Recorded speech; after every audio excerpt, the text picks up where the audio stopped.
Aircraftprofiles.net. This is video podcast number 4 and it's about the Blue Angels. But before we delve into the Blue Angels, I would like to remind everybody to subscribe to the channel, hit like if you like my videos, and make sure to add a comment if you have comments to what I say, my work, or if you have suggestions to other aircraft you would like to see depicted.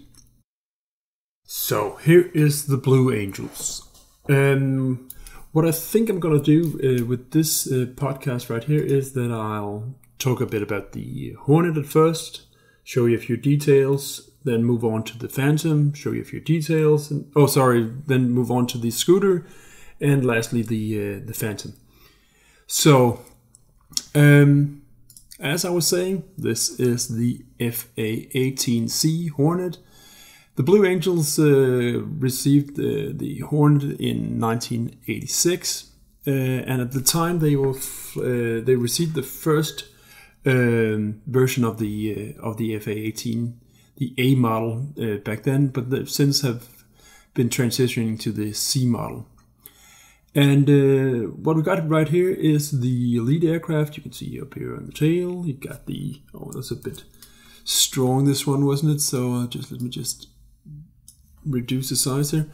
It is the number 1, the lead aircraft. The squadron commander, Brian Kesselring, flies this aircraft. Serial number 163439, as you can see right down here. And I suppose this aircraft might be the last aircraft, the last legacy Hornet aircraft the squadron will fly, because I believe it's this year that the Blue Angels will transition to the Super Hornet, the E-model Super Hornet. So this aircraft might last the service period and probably do its rounds around the US this summer before transitioning to the Super Hornet in the fall. Let's see, what can we say about this aircraft right here? Yeah. As you can see, the Blue Angels have a tradition of not bearing too many markings. The blue background and the yellow stripes, just as they have had for, since they were formed back in 46, I believe that was. However, this Hornet have a few markings to mark the walkways, but other than the crest, the Blue Angels signature font here, and US Navy, it's don't have a lot of markings. One thing that I think the Hornets haven't always had is the Hornet logo and the and it says Boeing FA-18 Hornet up here, and I can't remember seeing that on every Hornet the Blue Angels have ever flown, but as we see on the Phantom and the Scooter, they have the manufacturer name on too. It's got the yellow stripe here at the belly and the yellow trim color on the top of the vertical stabilizer and the wing, and that's about it. One of the things that was pretty challenging with this particular rendition was to make the surface look convincing. It should be gloss, but not too glossy. It should be very well polished, but not too well. So it took a few tries to get it right, and I think, well, at least I like it. Yeah, you can write in the comment section if you like it too, or if you're not, or if you don't. But what we got here is what I've chose to do was keep a bit of weathering on the aircraft, because despite I know this aircraft are being washed and polished very often, I would think that it's still got a few markings of wear and tear, and at least it make the rendition look a little bit more lifelike, I would say. So here's a close-up of the tail section of the aircraft, and as you can see, there is variations of specular and reflectivity around the aircraft, but I kept them mostly for, I would say, artistic reasons. When I didn't have the small variations, the overall impression of the rendition was it became too toy-like. So I chose to keep it, but tone it way down. So when you look at the entire aircraft, it looks sort of, well, it looks, I suppose, pretty clean.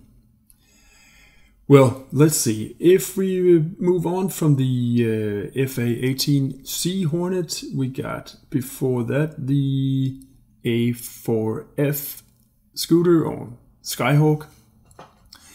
The Skyhawk went into service with the Blue Angels in 1974. Before that, the Phantom. We'll get to that in a little bit. The fuel crisis in 73 caused the Blue Angels to transition their gas-guzzling Phantoms to the far more efficient Skyhawk. I'm sure the sound was a bit different, but nonetheless, they kept the scooter in service for quite a number of years. So, and here's the lead aircraft again. This time only the scooter lead aircraft, and once more you see very few markings around the aircraft. This of course was made by McDonnell Douglas, so it got the McDonnell Douglas logo here, but other than that it's virtually the same elements, which are just placed a bit differently. One thing that I can show you here with the scooter is a close-up of the intake section, and what you see right here is the reflective surface. Here we got the, up here is the, this is the intake up here, and from the wing, you see the reflection of the wing down here at the bottom of the intake. I think that's a pretty cool little detail. Of course, we got all the rivets here, and here on a digital version, the rivets look a little too strong perhaps, but once they get into a print, they will look pretty good. They were not as deep indentations as you got right here. But anyway, the overall impression here is, I think, a very reflective surface, and that was what I was aiming for. So, the scooter. Before the scooter, as I was mentioning, the F-4 Phantom, the F-4j Phantom. And again, pictured the lead aircraft. And on this aircraft too, like on the other two, I've retained a bit of weathering to enhance realism, or at least the impression of realism at least. One of the things I can say about this particular profile is that on the reference I had for the Phantom, and there is a lot, there was differences in the color of the dummy sparrows here on the belly. Sometimes they were blue on both the front wells and the back and the aft wells, and sometimes they were both yellow, and occasionally they had blue in front and yellow in the back. I'm not sure if that was something that gives away the specific period of the Blue Angels, but at least I think this one looked pretty nice. So that was what I chose to go with. No particular reason. It was again just to correspond with the reference I had. The intake section here is, of course, is one of the trademarks of the Phantom, and what I've been trying to do is keep that sort of, well, far cleaner than I would if it was a fighter section. You can check out my latest podcast on the VF201 F4N Phantom, and on that I kept a fairly large amount of weathering. Over here I've tried to tone it way down.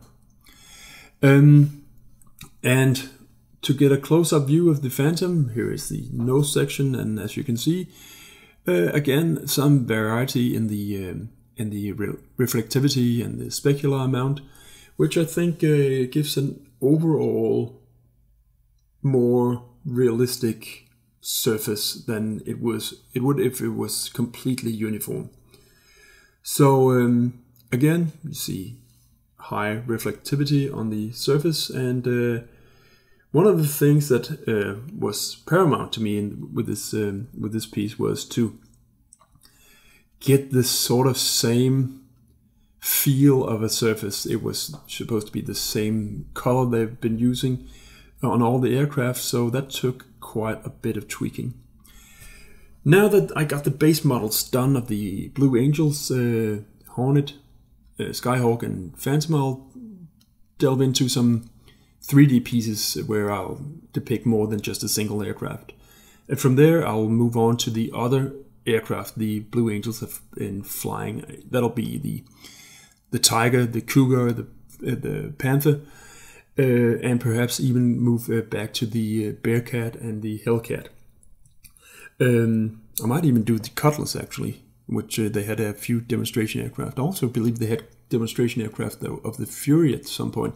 Well, anyway, that's a bit out in the future for the time being. But soon I'll get the entire fleet of the Hornets done and get that into a 3D print, and then do the same thing for the Scooter and the Phantom. Let me know what you think about this first shot at the Blue Angels, and let me know if you want to see the rest of the lineage. Thank you for watching. Make sure to subscribe and drop a comment or a like if you have anything on your mind. Thank you.